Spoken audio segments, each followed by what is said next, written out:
We're so delighted to have you all here today for the final event in our 2023 event series, looking at many aspects of material health. My name is Johnsara Ruth, and I'm the co-founder and design director at the Healthy Materials Lab here at Parsons School of Design. For those who are new to our work, Healthy Materials Lab is a design-led research lab at Parsons here in New York City, where it's kind of gray and a little bit rainy on this spring day. We at the lab dedicate ourselves to placing people's health and environmental health at the center of all design decisions. In practice, that means we raise awareness about toxics in our built environment and work to make healthier alternatives more accessible by creating free resources like this event. Our particular passion is to transform all housing, affordable housing, to be healthy housing. At HML, we understand that change begins when we ask questions, when we have conversations with experts from a variety of disciplines, and question assumptions about typical design practice. Admittedly, we're also material nerds, and we've been looking forward to spending this hour diving deeply into the world of mineral paint, presented by Perri and Roy from Keim. So today we'll learn why specifying material paints instead of plastic-based paints is an easy and effective step towards realizing healthier and more beautiful spaces. Keim paint is made from natural minerals, improves indoor air quality, and is cradle-to-cradle certified. It's affordable, durable, and easy to use in commercial and residential spaces. So you see why we think it's an exceptional example of healthy materials. Our panel today will share us in detail how mineral paint compares with acrylic-based paints and the benefit of painting with rocks. Our first speaker, Perri Robinson, has 18 years of experience in the coatings and preservation industry. He's currently responsible for the Northeastern US sales at Keim, where his experience includes sales and management. He's instrumental and in meeting the needs of architects, engineers, and professional painters. Roy Suttles, who's also joining us, has over 35 years in the paints and coatings industry, working with industry leaders such as Sherwin-Williams and Valspar. He's now the managing director and president of Keim's US operations. Roy consults with architects, engineers, and designers, developing unique material solutions for concrete and masonry construction. He's served as a board member of the American Coatings Association and the associate board of the Painting Contractors Association. These are experienced paint guys, and it's been fascinating to learn about their passion and their steadfast commitment to painting with rocks. Not painting with rocks, but painting with paint that's made from rocks. Anyway, you can find out more about them on our website and shortly from their own mouths. But before we start, I just have a few housekeeping notes. We will have a live Q&A at the end of this session. The Q&A is open. So while our guests are speaking, feel free to jot down your questions in the question box at the bottom of the screen. If you see that someone else has marked a question that you like, give it a thumbs up and push it to the top of the queue. Just remember to use that Q&A box instead of the chat box, because questions asked in the chat box will not be added to the queue. Also note that this event qualifies for one AIA CEU HSW credit. So at the end of the event, we'll share a link for you to register for your certificate. And now, Perri, I hand it over to you. Sarah, thank you so much. Thank you everyone for joining us today. We're very excited to be working with the Healthy Materials Lab and really hope everyone enjoys the presentation today. As Sarah said, please, any questions that you have, please put them in the question box and we will definitely get to them at the end of the presentation. Now let's get started. So today's presentation is going to be on sustainable mineral silicate paints and stains for interiors. Keim is an AIA provider and you will receive one HSW credit for today's presentation. Please remember when you do send your information by email into us to make sure that all your credentials and full name are in the email. So we're going to start off today with learning objectives. So we're going to talk about mineral versus acrylic. We're going to see the unique nature of mineral silicate paints and finishes and how they differ from your typical acrylic coatings that have been used on interiors. We're then going to speak about how to improve air quality and talk about the main concerns with air quality and how mineral paints can improve air quality, not just during the application, but afterwards. We're going to then break down the unique and sustainable nature of mineral silicates. It's so much more than just zero VOC. We're going to talk about carbon emissions and how they're interconnected with toxic uses of materials. And then we're going to wrap up with mineral features and benefits. We're going to talk about the real features and benefits, not just for designers, but also for their clients, and then as well, the applicators that will be using these products.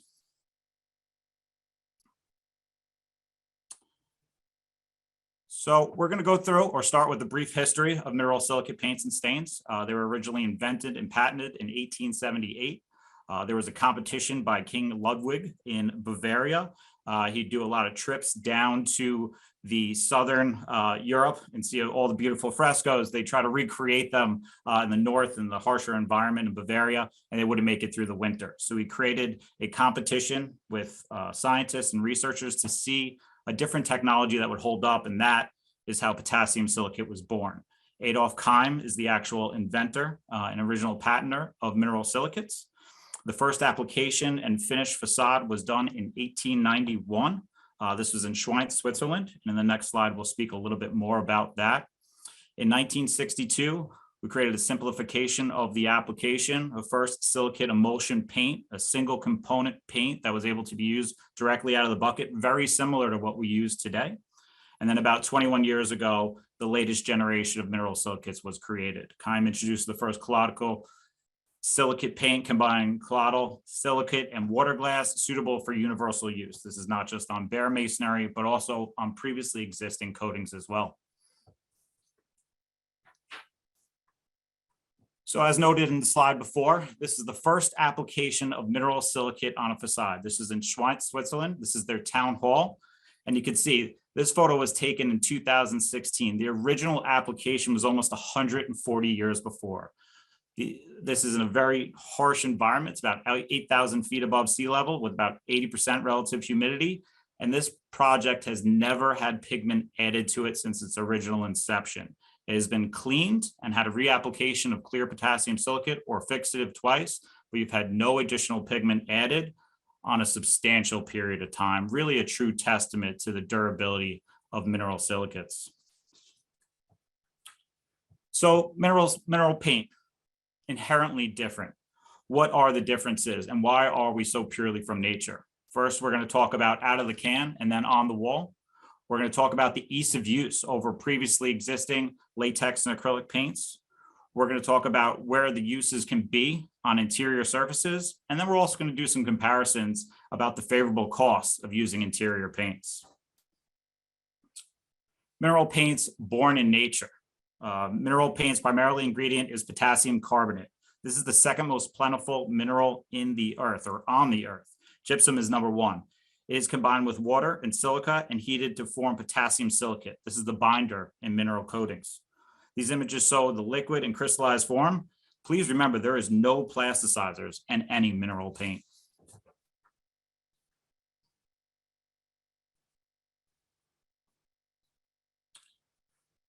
Did you know that healthy indoor air quality relies on a balance of temperature, air moisture, and emissions from interior environment? We spend so much of our time indoors, and we sometimes overlook the quality of the air that we breathe. Finishes from all types impact air quality, with paint being the leading source of emissions. Zero VOC is a great way to start, but acrylic paints are made from binders derived from crude oil and have been synthesized in refineries. These paints are typically contain plasticizers, biocides, mildicides, and preservatives for mold prevention. Once dry, these acrylic paints can continue to emit unpleasant and harmful vapors into your environment. Acrylic paints are nature thermoplastics and form dense impenetrable layers of paint on the surface. Walls, which are normally vapor permeable and able to breathe, are no longer able to, affecting air quality and normally promoting mold.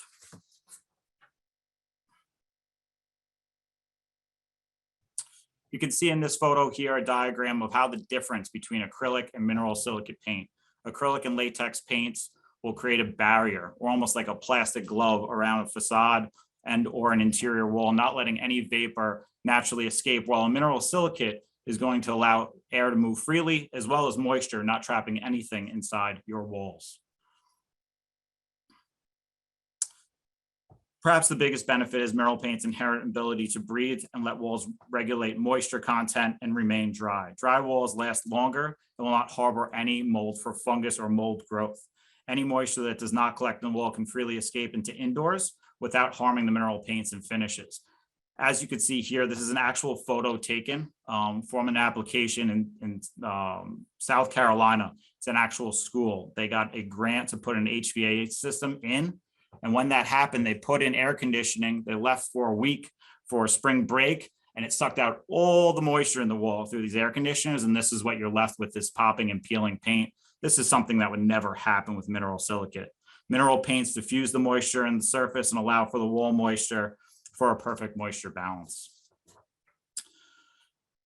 Mineral paints on lime and mineral silicate binders are quite opposite. More than 95% of the ingredients come from naturally occurring minerals. Mineral-based binders are mixed with inherent filters such as quartz granules and refined with sand. Colors come from oxides and natural pigments. There is no artificial or man-made tints used in mineral silicate paints and stains. No solvents have been added, and they are odorless. No outgassing or anything coming out of these products as they cure. And mineral paints contain no organic solvents and are always zero VOC and have been since their inception. Breathable paint delivers other benefits too. Moisture droplets can condense on cannot condense on mineral paint surfaces. The surface of millions of shallow forest-shaped pores that spread surface moisture allow it to evaporate very quickly. Even in high humid environments like a shower or a sauna, water does not build up on the surface. And since the surface is water repellent, does not let the water to go into the walls, the sheetrock, the fiberboard. Mold requires food as a source of growth, and this will not happen with mineral silicates.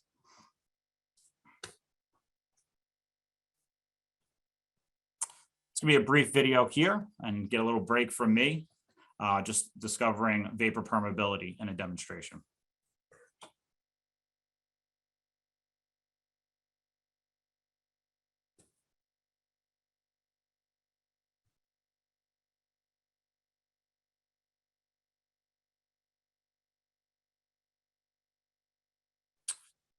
So here what you can see is a magnesium oxide board. You have an application of the silicate finish on the left-hand side and a polymer paint on the right-hand side. You have positive air pressure being pumped into this aquatic tank. And you can see a couple of different things here. You can see how naturally vapor permeable the mineral silicate finish is compared to the polymer or acrylic finish.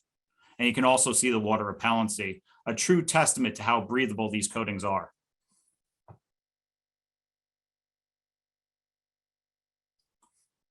The next benefit that we're going to talk about is incombustible. And what are we talking about?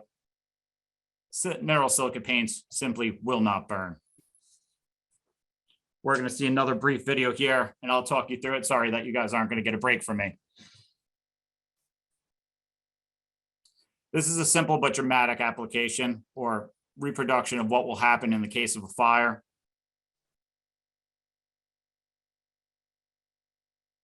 On the left-hand side, we'll have coming in a lighter. On the piece of paper here, you have an acrylic on the left-hand side and a mineral silicate painted on the right-hand side. You can see that when the lighter is put to the acrylic, it readily burns, while when touched to the mineral silicate surface, it's like trying to light a rock or a piece of brick on fire, it will not ignite. And that's because these products are all incombustible.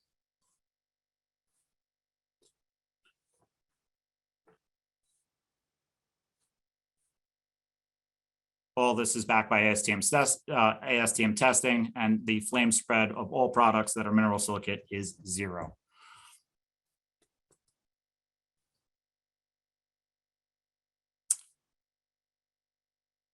Next, we're going to touch a little bit on where to use. Use interior mineral paints is on most, if not almost all, building material, including drywall, wallboard, concrete, precast concrete, and all types of masonry, including stone, brick, and interior plasters. You do not want to use mineral paints on plastic, wood, or metal. Keim interior paints are so versatile that they can be applied for almost every interior wall surface in just 1 or 2 coats. You can see an application here of blue over orange. You can see how well these products actually cover. There's never going to be a 3-coat system for interior. The maximum is a 2-coat system, and sometimes just a single coat of product will do. Keim InnoStar paints are even encapsulating the current surfaces, freezing them in time, so helping out with the durability of the original coating when being applied to previous coatings.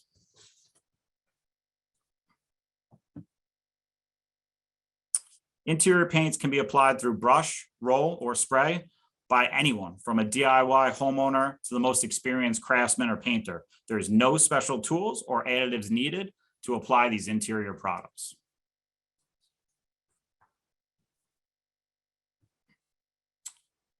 As a design professional, specifications, color materials are very easy to obtain. Specifications can be found on SpecLink or Simple Specs, as well as our website.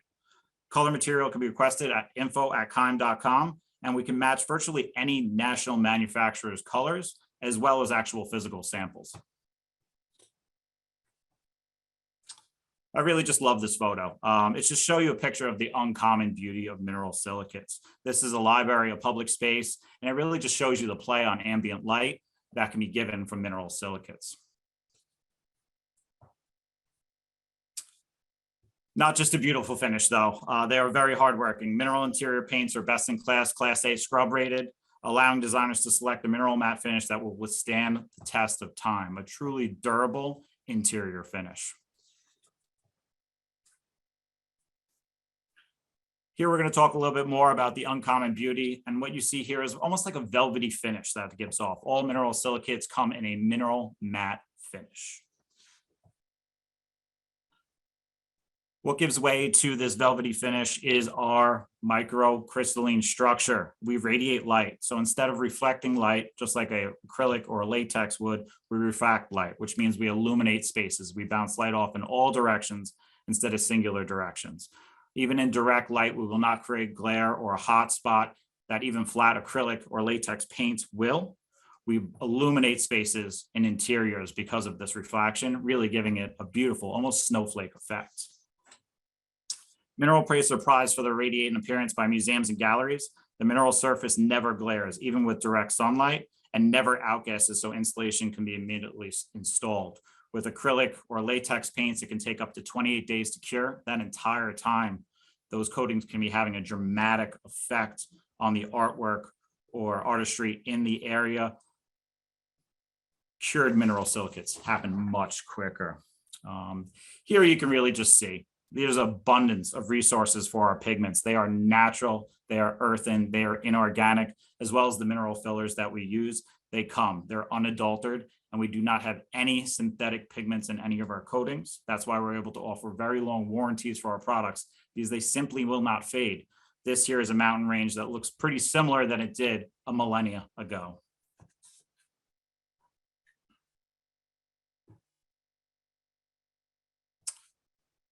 Lime paint or lime wash is also a part of our mineral family. These products offer different mineral coatings with different aesthetics than mineral coatings, more of a wash, more of a mottled look, but they're very similar in composition as far as being breathable, healthy, plastic-free, and sustainable.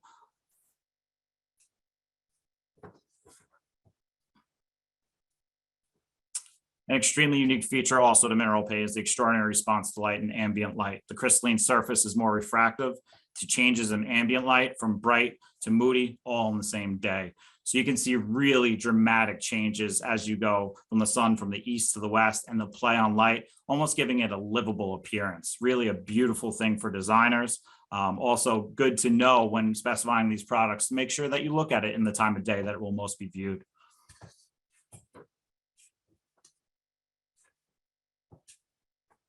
And now all the wonderful benefits. And I feel like there's no reason that we shouldn't be using mineral paints for interiors. And now we talk about the cost. Keim InnoStar is cost comparable with premium acrylics, latex offered by national brands. And the coverage is the same as these premium paints. So the cost per square foot is comparable to So we're not talking about something that's unachievable. We're talking about something that is right in our wheelhouse and something that could really limit and create a more sustainable option for our interiors. I'm now going to pass the baton on to Roy to wrap you up on the next phase of our presentation. Thank you all once again for your time. Thanks, Perry. We appreciate all that information. That was a lot to cover, and I appreciate your speed as well.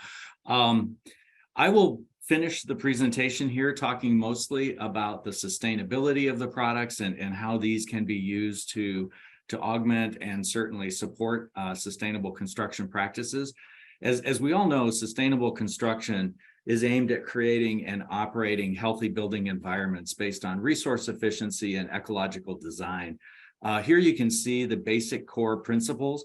I won't read them to you, but we will address some of these very specifically. A few of these don't have as much application, or they're not as applicable to mineral paints or paints in general, but some of these are very much what we're going to be focusing on.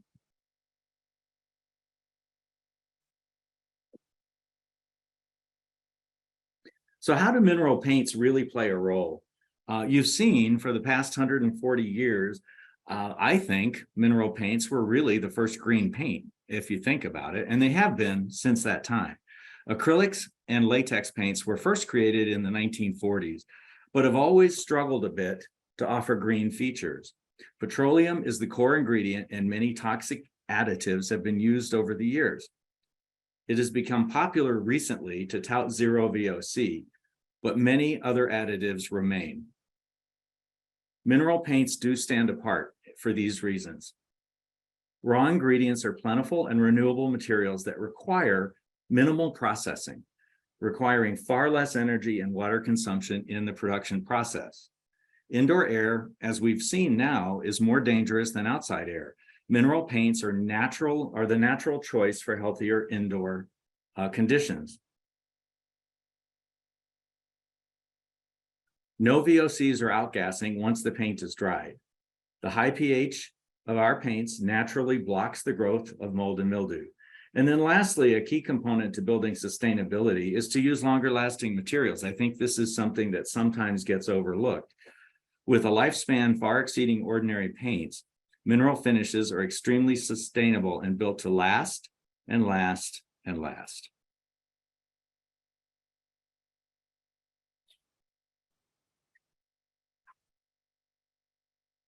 Mineral paints are naturally eco-friendly, but they offer a lot more in terms of preservation of our world, being healthy and easy to use, and to preserve resources by lasting longer. Let's take a look at a few other aspects.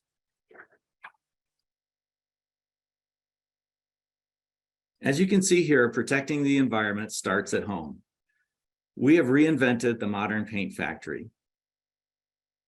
Our energy is now from 100% renewable sources.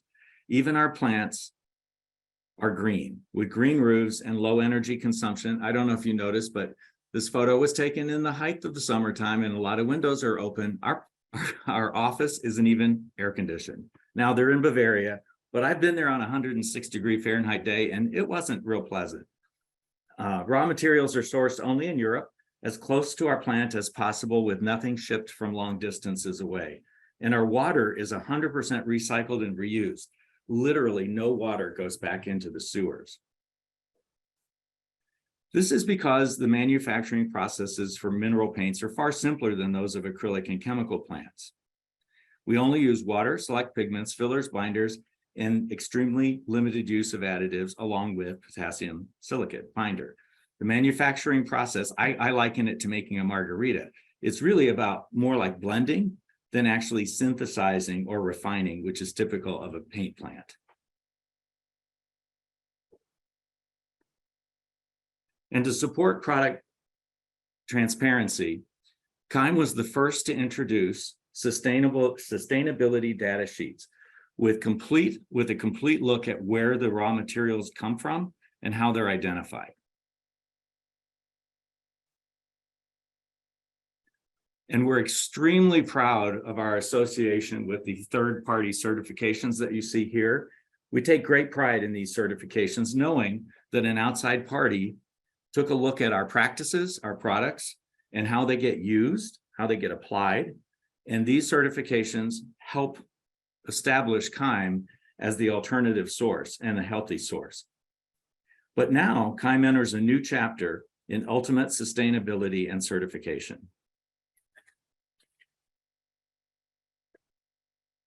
Adding the next generation of sustainable certifications is Keim's commitment to a circular economy where materials are not only recycled, but used in their original intent. Much of today's recycling results in products that are of inferior quality, so downcycling rather than upcycling, and ensures materials, cradle to cradle ensures materials use comes full circle with the focus on every aspect of a product's origins, manufacturing, their use, how long they last, and eventually how they get recycled.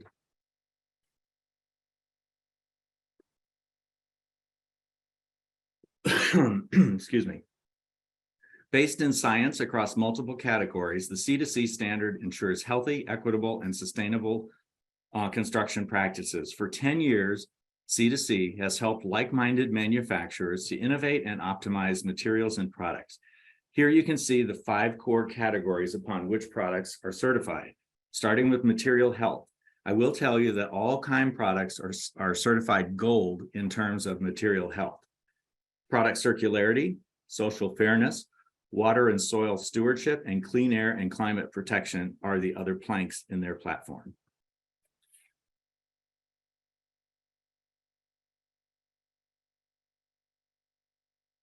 Being a pioneer in sustainable products and practices, Keim is a natural fit with C2C. Now, more than 80% of all Keim products are certified C2C silver and gold for material health. And here you can see our website. You can learn more about the Cradle to Cradle certification and Keim's commitment by visiting the site. And I want to share with you a page from our 2022 Keim USA Style Guide. And our commitment, our corporate pledge, I think, is something that everyone that works at Keim understands. We know it, we live it. It's something that is inbred in our culture. And it's rooted in both our employment community as well as our practices and products as well, obviously.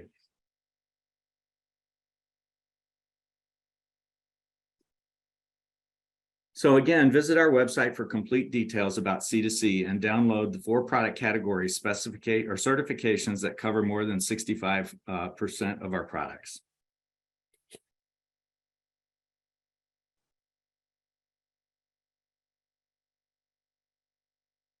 So now let's take a look at some projects from around the world. You know, we've talked about sustainable interior mineral paint finishes that are beautiful, easy to apply, and ultimately sustainable. What could be better, right? How about a paint partner with global experience in design, specification, and execution? Here are just a few of our projects from around the world that I'll share with you just very briefly now. Zimmerman stores across the globe are finished with Keim mineral paints, both inside and outside, to ensure a sustainable and healthy environment.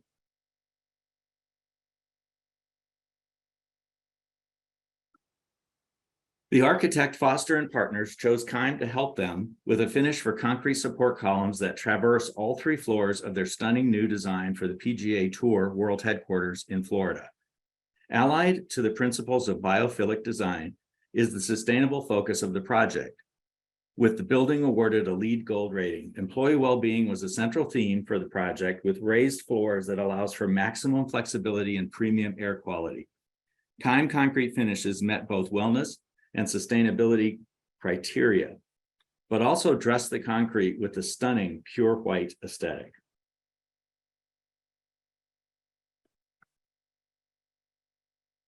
Here's an apartment complex in Malaga, Spain, where InnoStar has been used for interior work since 2019.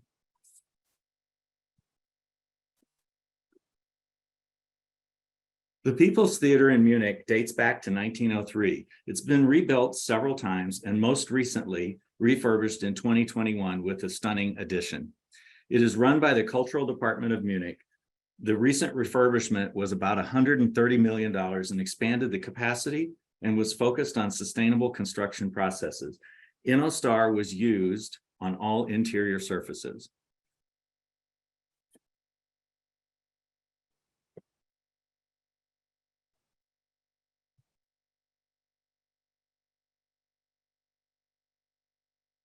Another LEED Gold project, this Georgia Tech new construction was aptly designed with an industrial feel. Structural concrete and masonry throughout the design are stained and treated with Keim mineral silicate finishes to improve aesthetics, but also to control dusting of the natural brick expanses, all while protecting air quality and allowing these natural surfaces to breathe as they were designed to do.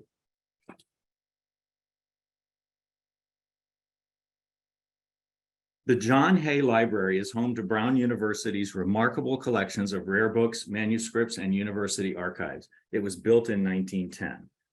Between 2013 and 14, the library was closed for extensive renovation and interiors were refinished with Keim mineral paints to preserve and protect delicate plasterwork.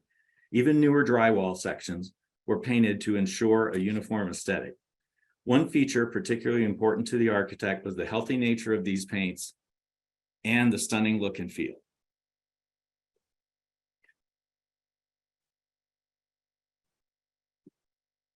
In Wrocław, Poland, and in an historic building that has been updated with a new stunning pavilion that marries entertainment venues with modern living options, MVRDV, that's really hard to say, designed the thoughtful translucent addition to the historic building.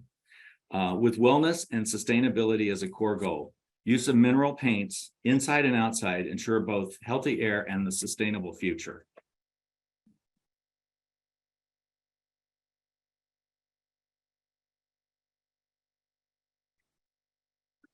Alexander Brenner is an icon among modernist residential architects in Germany, and he designed his own home as a laboratory for sustainable construction practices.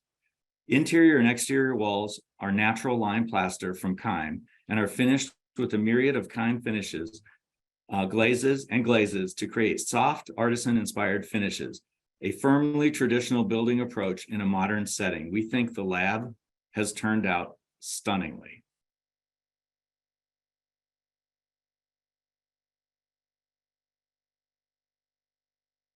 Here's the Beethoven House in Bonn, Germany. It dates to, hang on, I have to look this up, 1700, when the first facade was built. Today, visitors can experience an immersive Beethoven experience where all finishes are finished with Keim Innostar, ceilings and walls.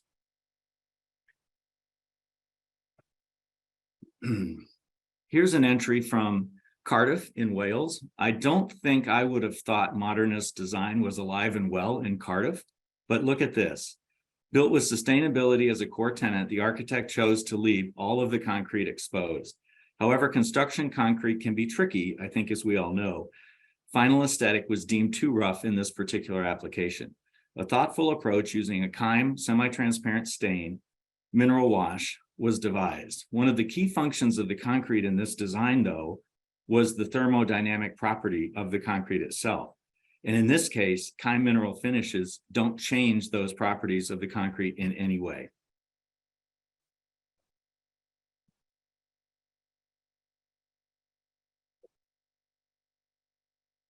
Here's a project that I was personally involved with, St. Matthew's Lutheran Church in Charleston, South Carolina.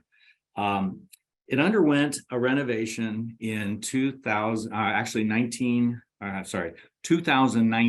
and it finished up in 2021. And here you can see the interior of the chapel with mineral silicate paints on the walls and the ceilings. And even in the, it's hard to see, but in the apse where the altar is, there's actually gold stars on the ceiling that were done with our metallic mineral paints. Stunningly beautiful. I use the word stunning a lot, don't I? So here's a gallery known for showcasing emerging contemporary artists. And this one features a unique show called Ensuite. Artist Bodil Nielsen combined colorful household objects with vividly colored walls to create the immersive experience. So the walls were actually designed as part of the display. Safe and healthy to use and curated with artist quality pigments for the purest stark colors.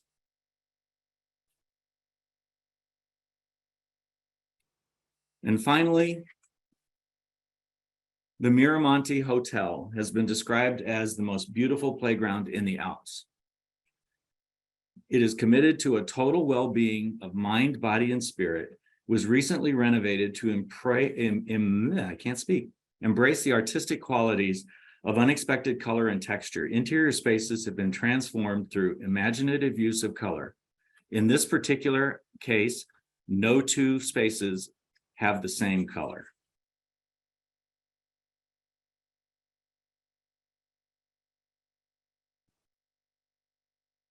So that brings me to the end of my portion of the presentation. And it looks like we have several minutes now for questions. So I will turn this back over to Jonsara. Let's see, I'm going to stop sharing now. So that will help. All right.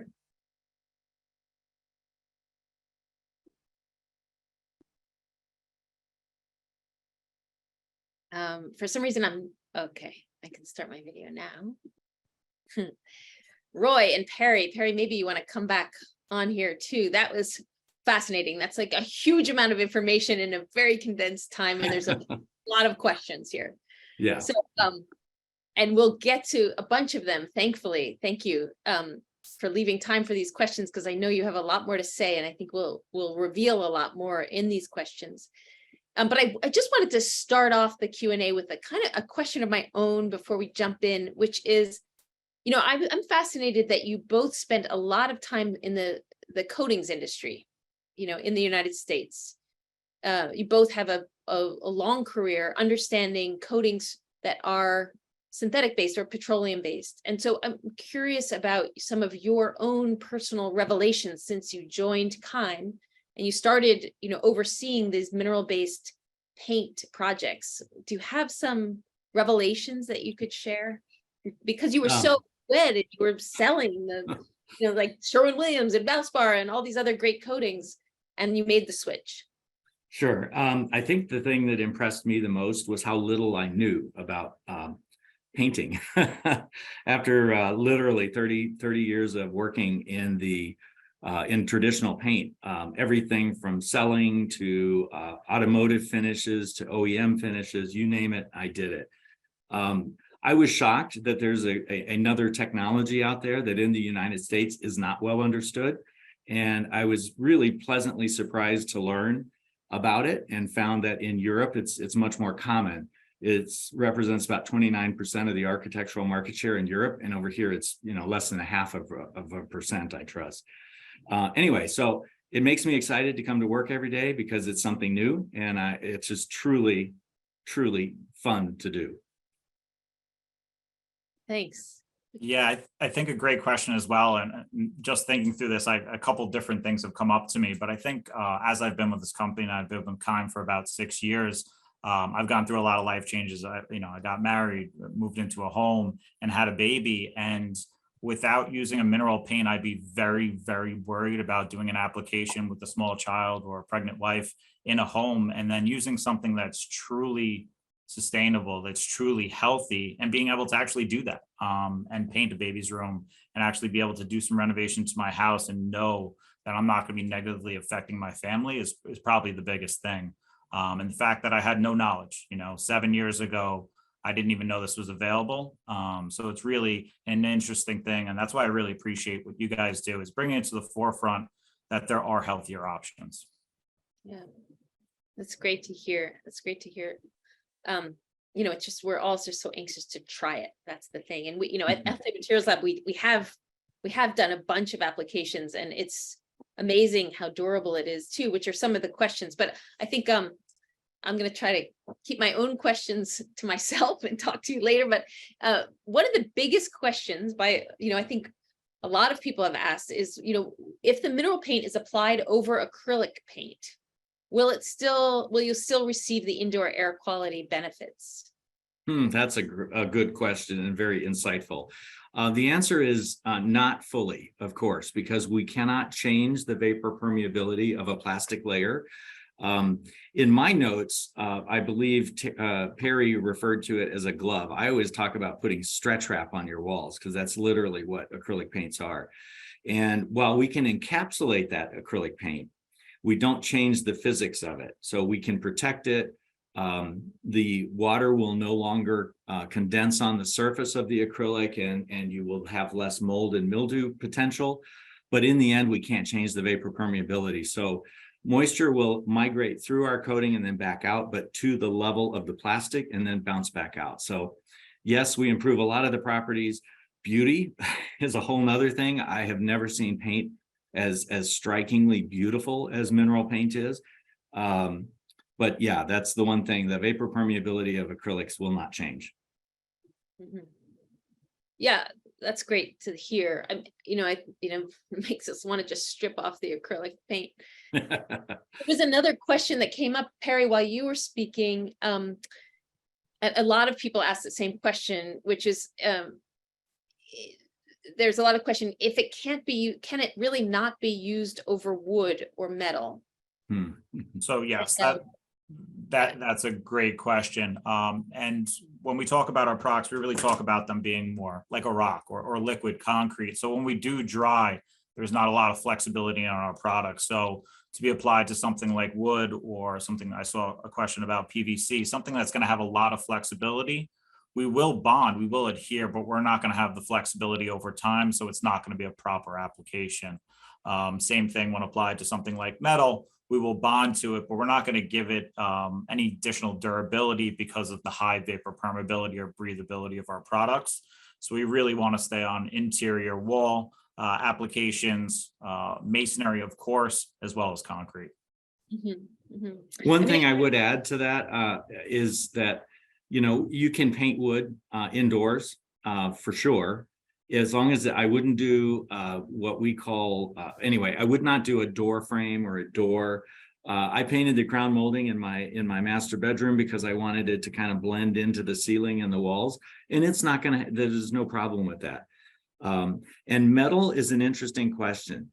You shouldn't paint ferrous metal with mineral paints because of the vapor permeability. So anything that would rust, you shouldn't paint.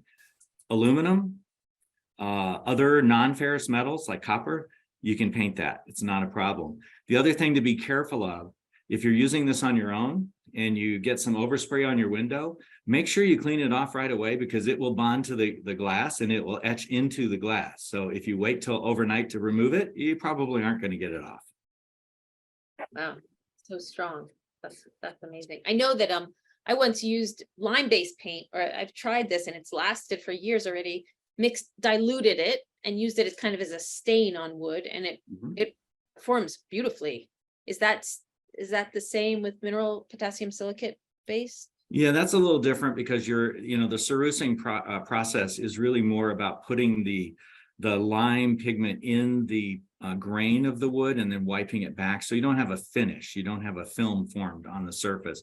What Perri was alluding to is when you paint a wall, you have a film or a thickness of paint.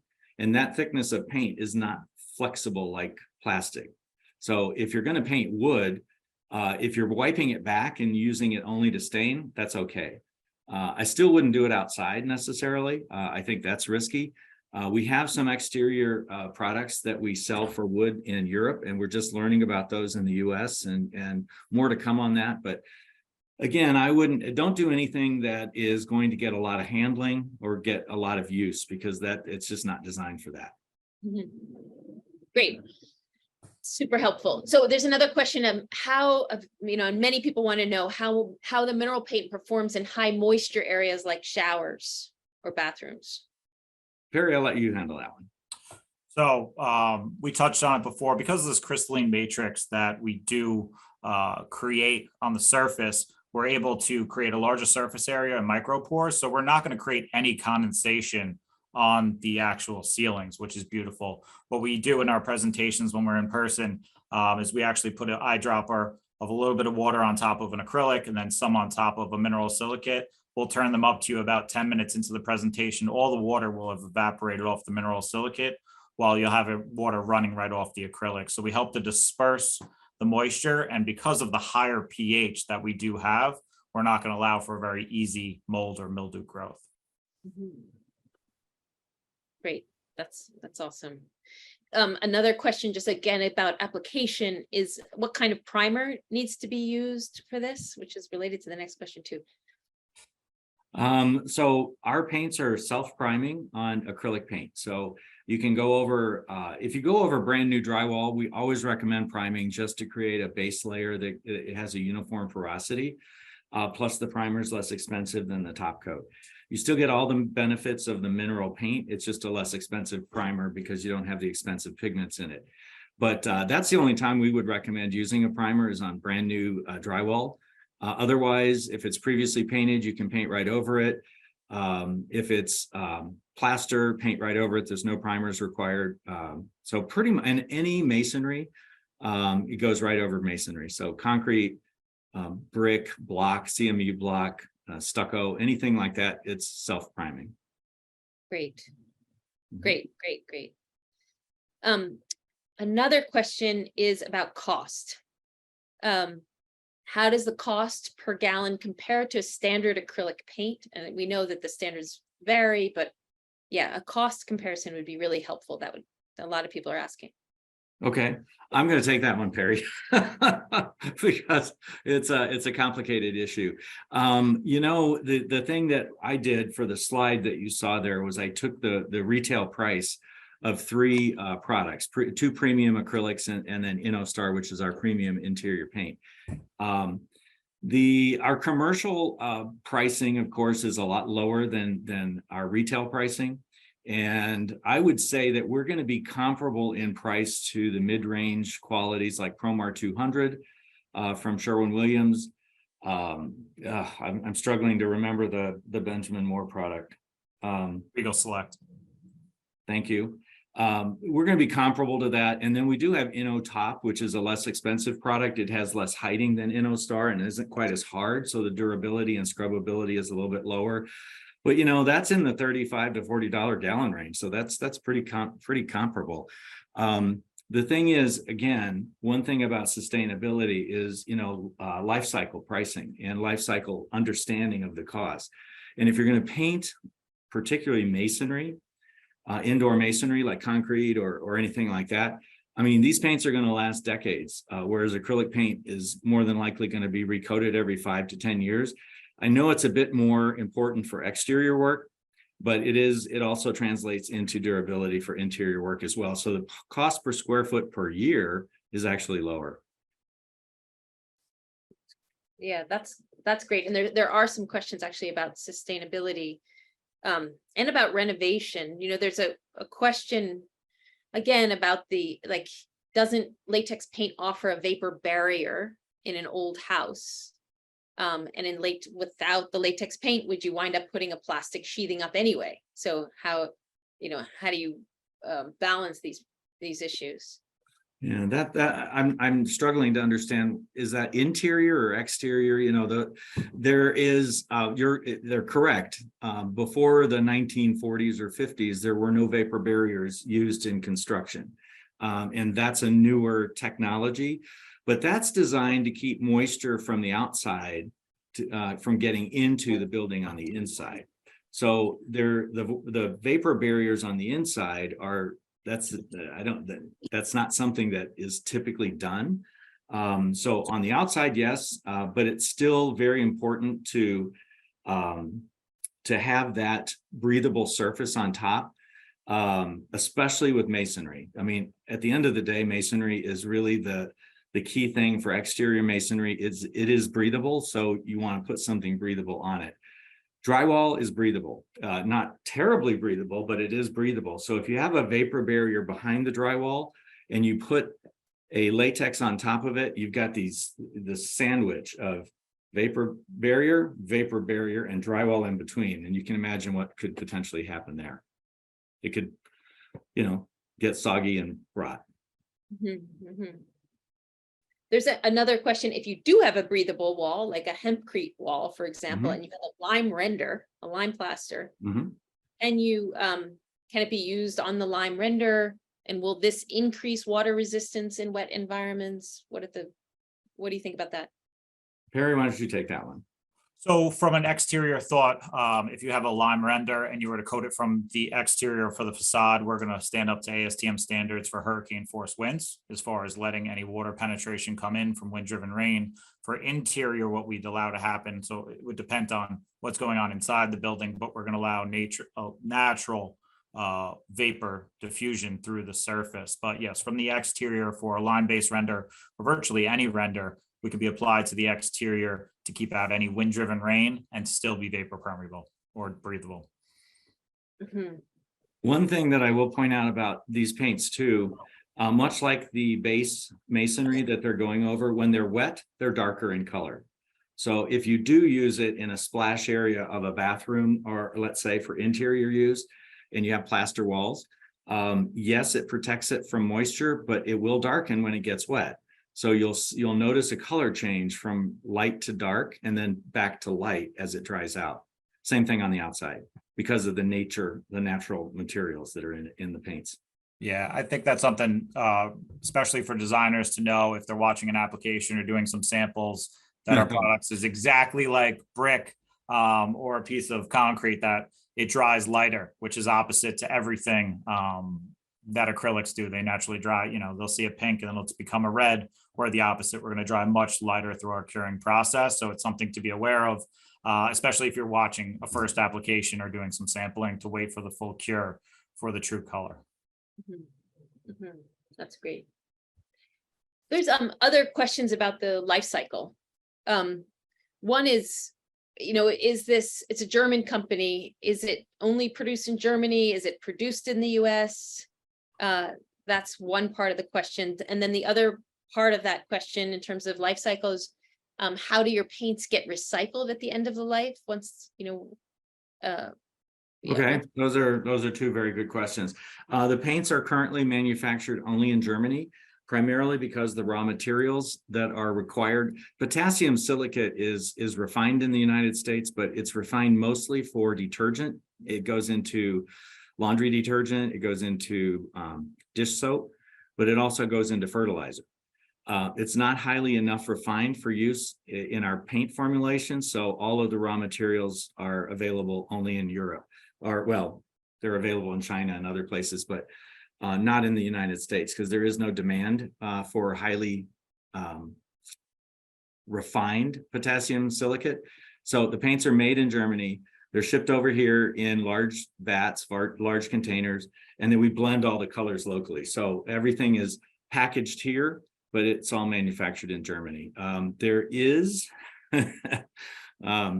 a very good likelihood in the next 5 years we will have a manufacturing plant in probably South Carolina. Great to know. And then at the beginning of that life cycle, what's the rate at which these minerals are being harvested? I guess we didn't get to so at the beginning of the life cycle, what's the rate at which these minerals are being harvested, and are we depleting them? And then at the end of the life cycle, is the paint being recycled? Sure, and I did not touch on recycling, so I apologize. So I don't know about the rate. I will tell you that all of the raw materials, when we talk about plenty, and they're renewable. So potash is commonly made in the crust of the earth, so it's constantly processing. And the bonds that mineral paints form with a masonry surface are the same bonds that create limestone in the crust of the earth. So the only thing I know, and same thing with the mineral oxides, they continue to replenish themselves. Yes, it comes out of the earth. I think Perri mentioned that potash is the second most plentiful mineral on the planet after gypsum. So in that regard, we are pulling things out of the earth, but they are renewable resources, so they are constantly being renewed. To what degree versus what we pull out, I can't speak to that. In terms of recycling, one of the cool things about our paint is it can go right into a landfill without any processing, which is completely different than a latex paint. You can't, I mean, it's rock to rock is what we call it, stone to stone, whatever you want to call it. So it comes out of the earth, gets used, goes right back into the earth. So there's nothing special about recycling the materials. Which really goes back to your pigments also being mineral based. Mm-hmm. Well, right. So then that just goes back to rock to rock, as you say. Yeah. That's great. There's a question about the kinds of sheen that's available. So yes, mineral silicate paints and any true mineral paint is only available in a mineral matte. Sheens are derived from acrylic. So there is no finishes. So there's no semi-gloss, eggshell. We're still an extremely durable finish, but we only come in a mineral matte finish. Great. Oh, and back to the life cycle question. So there's another question about another stage of the life cycle, which are, what are the environmental or social effects to the areas where the material is extracted from? Oh, I'm going to defer on that one because I just don't know. I don't know what the mining practices are for some of the minerals. Titanium dioxide, for example, is the white pigment that is in pretty much every paint today, and that's a modern. It's a conversion of a raw material from the earth, and I just don't know. That's a good question. I'd have to defer to our manufacturing facility and ask our suppliers of the raw materials, what social impact there is on the local, environment. That's something we can certainly do and report on. I think that would be great. I think it'd be great to look into that, and we can report back later. Have a couple more questions. We're running out of time. I think folks have to go, but just a couple questions in terms of how does this compare to other kinds of mineral-based paints like clay or milk paint or lime paint in terms of its full sustainability? Okay, so sustainability wise, so everything that you mentioned, paint is made up of four things. So you have to have a diluent or a thinner, so that's typically water. You have to have a binder, that's the glue that holds it all together. So milk uses milk, chalk uses, clay. So those binders, if they are naturally sustainable, if they're natural to start with, then they're comparable in sustainability in most terms, I would guess. The differences, of course, are if you think about milk paint, casein, all of those things, they were used in our history in colonial America and across the globe, and they've been phased out because they just weren't durable enough. So potassium silicate is similar in nature in that it comes out of the ground and everything, but it is incredibly hard and durable. So that's the thing I would say from a sustainability factor. Milk is sustainable from the standpoint that it's a natural ingredient from a cow, I guess. But how long is that milk paint going to last? And is it washable? Is it durable? That sort of thing. So the durability makes it more sustainable on its own, in its own right. And I think there's some folks that answered this kind of in text, but in terms of that durability,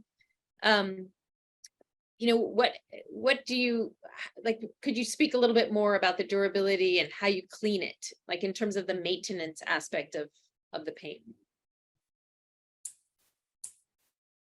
Okay. It's funny. I wrote a designer today asked me about lime wash in a commercial environment, and we have a couple of projects in New York, the Perri Hotel, where they use lime wash. And one is in the coffee. Is it Black Fox coffee? I can never remember the name of it, but Correct. Yes, Black Fox. Yeah, they used it on the walls, on the ceilings, everywhere. And I was very nervous about it because, that's a pretty tough environment. And the thing is, these coatings are all cleanable, but you have to use a delicate hand in cleaning them. You can't use a sea sponge or a cellulose sponge and start rubbing in a circle. Because what you're going to do is you polish the flat surface and then it becomes shiny. So what happens is, because of the microporous crystalline nature, stains will go into the coating, but they can be lifted back out using soap and water, dabbing it on, letting it sit, and then absorbing it back out with a soft cloth and dabbing it instead of rubbing it. Because if you rub it, there's enough quartz, little granules of quartz in our paint, that if you start moving those around, they start getting polished and they get shiny. So that would be the only difference. But durability wise, it's hard as a rock. You can scrub on it, but you just have to be a little bit more careful. It also touches up beautifully because of the matte flat nature. That was another question, touch up. That's great. That's great. So interesting that you could polish it if you wanted to.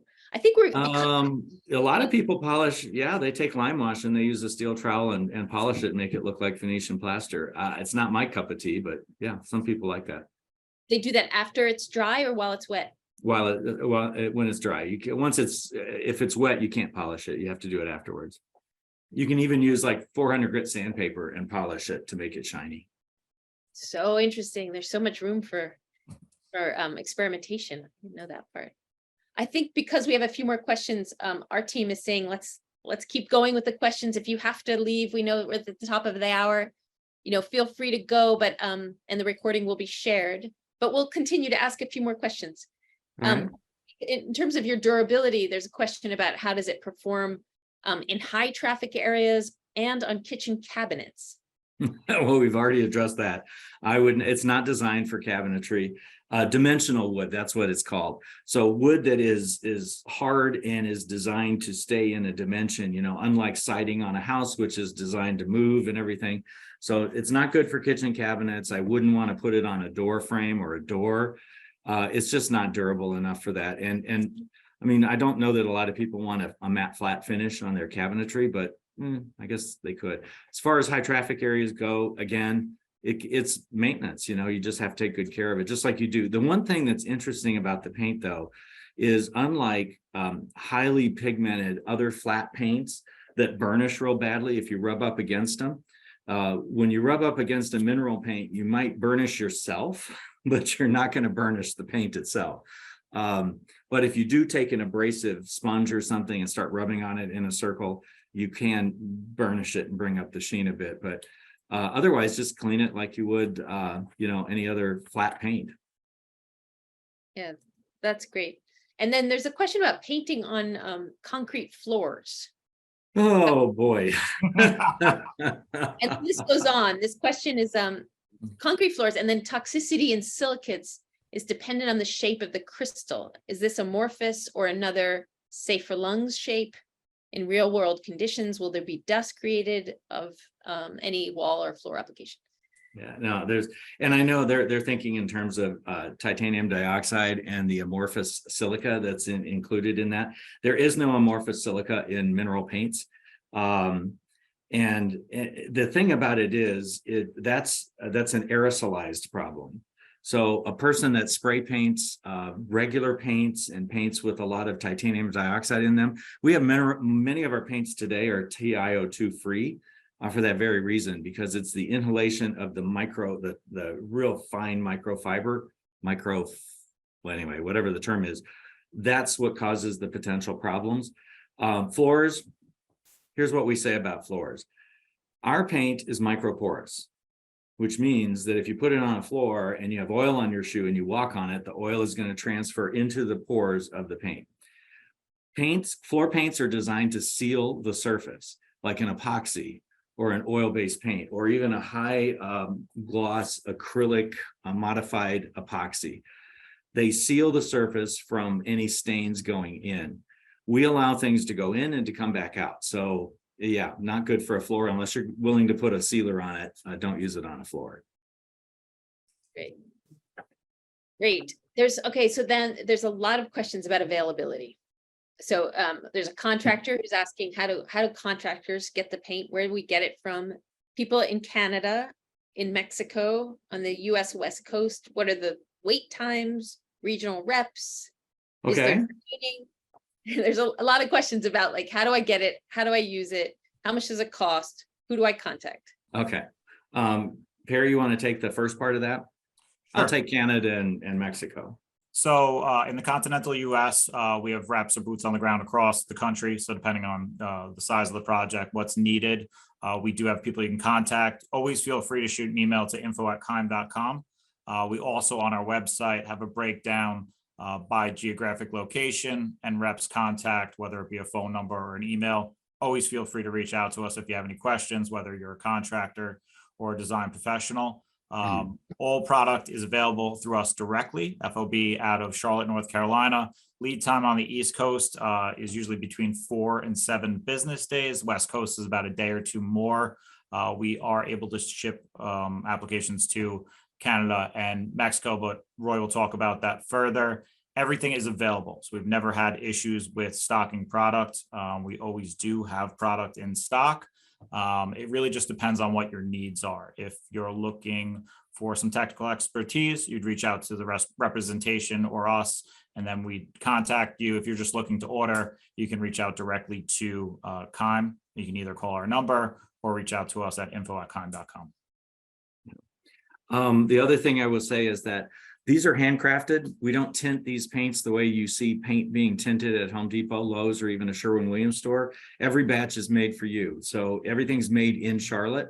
You can special order our products from any Sherwin-Williams location in the United States. Now, I will warn you, 90% of the Sherwin-Williams stores will not know what you're talking about when you walk in.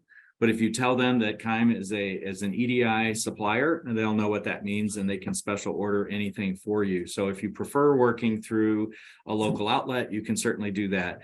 We have a few other distributors. We have a distributor in Canada that we will refer Canadian leads to, and or Sherwin-Williams. And in Mexico, everything should come to Keim USA at this point, or info@keim.com, just because we don't have a good distribution channel in Mexico, and we're working on that. But at present, we ship everything direct through consolidators at the border.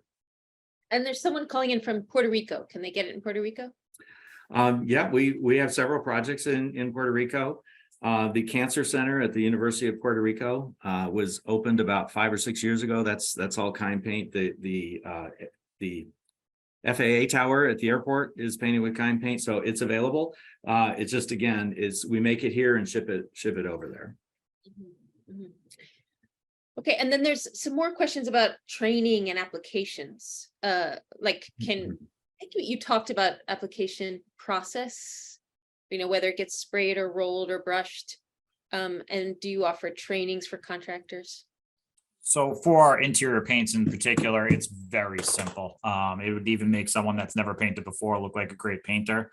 The big thing that's a difference between our products, or 2 or 3 big differences, are our product's going to dry lighter. So just know that when you put it on the wall, it's going to become lighter. Most paints become darker when you apply them.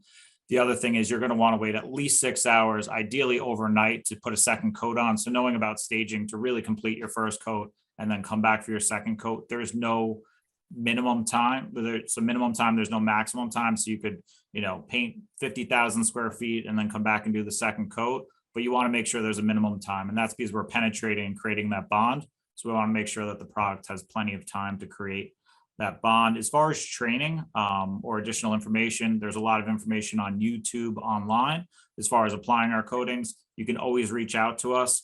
We have regional reps as well. So if you want a training on site, or if you want someone to come and help walk through.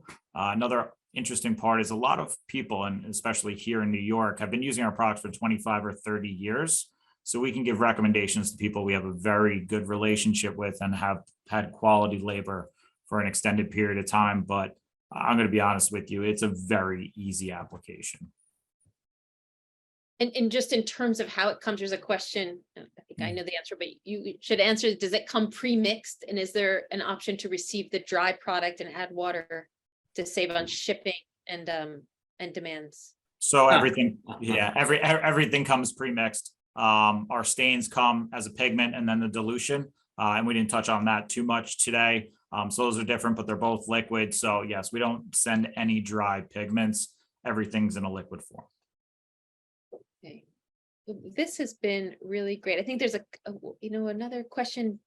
Perri, who's a former student of mine, nice to see you, is asking about tips for switching from acrylic to mineral paint. And I think you said, like, if a wall has been painted with acrylic, you just paint right over it without a special primer, right? Correct. So if you have a previously existing acrylic wall, you're likely just going through a 2-coat process with 12 hours in between coats. You can go directly over an acrylic wall without an issue. Correct. And if it's brand new sheetrock or drywall? Yep. So it depends. So if it's brand new sheetrock or drywall, sometimes you will want to use our mineral primer, which is a less expensive white primer, kind of create a base coat to make sure that you're getting equal penetration throughout. That would really be the only time where you'd want to use a primer for our coatings. But it's a mineral-based primer. Correct. Mineral-based, but yeah, only mineral everything. Yeah. Okay, cool. And I think, we should probably close up, but there's one question which is really related to this, which is about certifications, marketing, all those kinds of things. Ecos Paints, has been noted for making very sustainable paints. They are, they call themselves Beyond Zero VOC paints, Ecos Paints. From a health and environmental point of view, how do you compare Keim paint products to those? I'd have to look at each individual paint. We said being sustainable, being, having wellness involved in your paint is more than just zero VOC. That's the tip of the iceberg, so to speak. It's about the additives. It's about dryers that are used in latex paints that are complex metals.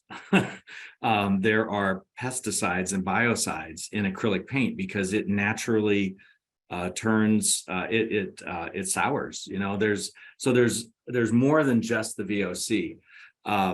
I'd have to look at their. I don't know enough about the paints to know if they're. I don't know if they're latex. I don't know if they're acrylics. I just don't know. I'd have to look at each one and just kind of compare and contrast.